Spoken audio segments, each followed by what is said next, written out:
Hey race fans, it's race day, top 5 with me, Frank 5. Yes, I have a haircut.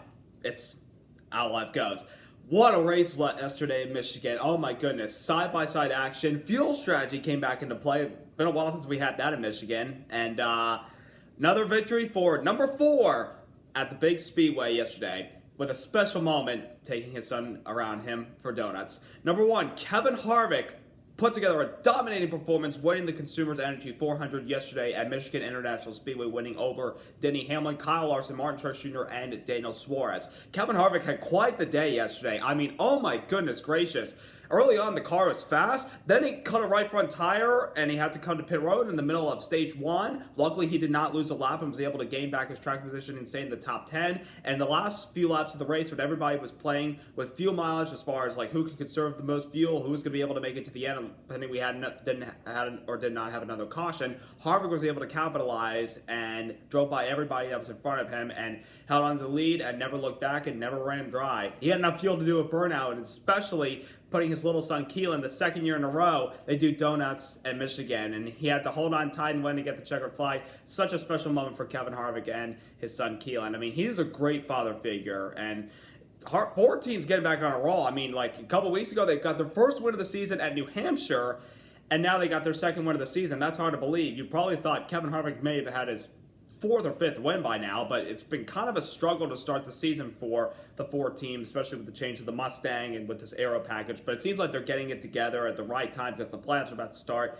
and another win gives them 5 more bonus points going to the playoffs. I think the 4 team is going to be a strong factor by the time the playoffs start in Vegas.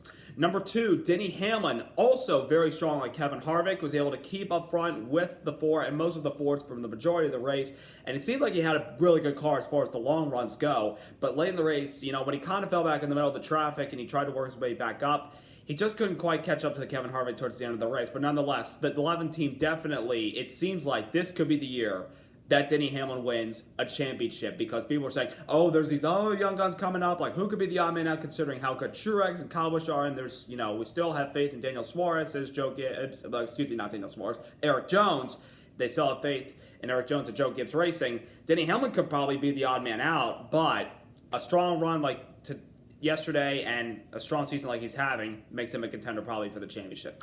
Number 3, Martin Truex Jr. in his 500th NASCAR start had quite the day yesterday as well. I mean, that guy went through a lot. He qualified in the 15th position, but he failed pre-race inspection, so he had to start at the rear, and his engineer got ejected. But that car drove straight to the front. I mean, that car was fast. It was a rocket ship. I mean, he probably had one of the best cars, other than the 4 and the 11 and the Penske guys, which I'll get to in a moment. But it just seems like, you know, like when you get stuck back in traffic and the later in the race it goes, you can't really gain your track position back. It's a matter of getting the best finish you possibly could. And he could, and at the end of the day, came out with a 4th place finish, which is not a bad result for Martin Truex Jr. He's still searching for his first win at Michigan. He's never won here before. Hopefully to come next year.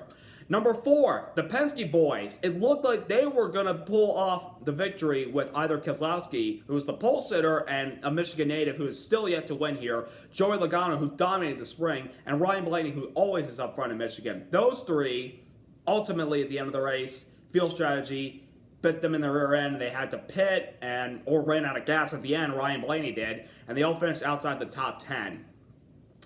Sometimes fuel mileage bites you. It didn't affect just them. It affected a couple of other guys. But like the Penske guys were so good yesterday, I felt like they could have swept Michigan for the year. But who knows? I'll have to wait till next year.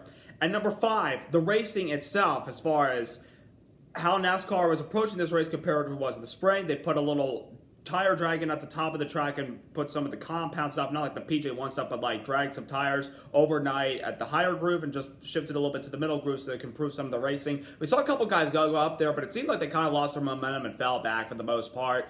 You know, the restarts were definitely fun to watch. They were 3 and 4 wide, especially in the middle of the corners.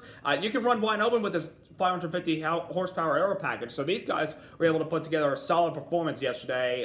There were a couple of incidents, obviously, and especially for some of the bubble drivers. Jimmy Johnson had a crash, and right now he is outside the playoffs by a couple of points. Clint Boyer is 6 points above the playoffs because he crashed as well. The big winners of points yesterday were Ryan Newman, who jumps up to 15th, and Daniel Suarez, who is, even though outside the playoffs, it's only by 6 points behind his teammate Clint Boyer.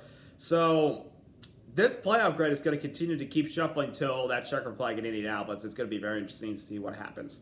Finally, Chase Elliott off the win at Watkins Glen last week. 9th place finish yesterday for the 9 teams. Good performance. I mean, we qualified well, but we were a little bit concerned about how we were going to run because practice on Saturday just was not our friend. I just didn't think we had probably the speed for a winning car, maybe a top 10 or, it was going to be maybe a top 12 or 13. He ran the top 10 most of the race, got to as high as 5th at one point during the event. Looked like, he was going to be able to save enough fuel for top 5. He kind of, I think, sputtered in the last lap, but still pulled off a 9th place finish, which is good result off the win, and got a top 10 streak back going again, so that's really good. And I was able to watch the whole race yesterday because I mentioned in the last video that last night I went to Bristol, Virginia, Jiffy Lube Live to see Kiss on their farewell tour.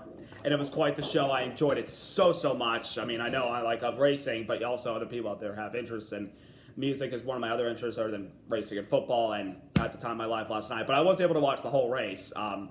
Before it even got started. So up next is Thunder Valley, the night race in Bristol. We all know how fun that race is. We all saw last year how exciting the race was with a lot of crashing. Kyle Busch coming from 3 laps down a Torp car to finish, go up to highest 3rd before getting taken out again. And Kurt Busch getting another 6-pack at Bristol. And anybody can win here. The race in the spring was so much fun to watch. I think this is going to be just as good. And I'm going to be at that race. I'm going to go to Bristol for the night race 2nd year in a row, and I'm going to give you the best bits and the best highlights of my experience at that race, and I hope everybody enjoys it at the track or at television on home. It's going to be one wild night, and I cannot wait. So subscribe, like, congrats to Kevin Harvick on his 2nd win of the season, and I'll see you in Bristol, baby. Let's go.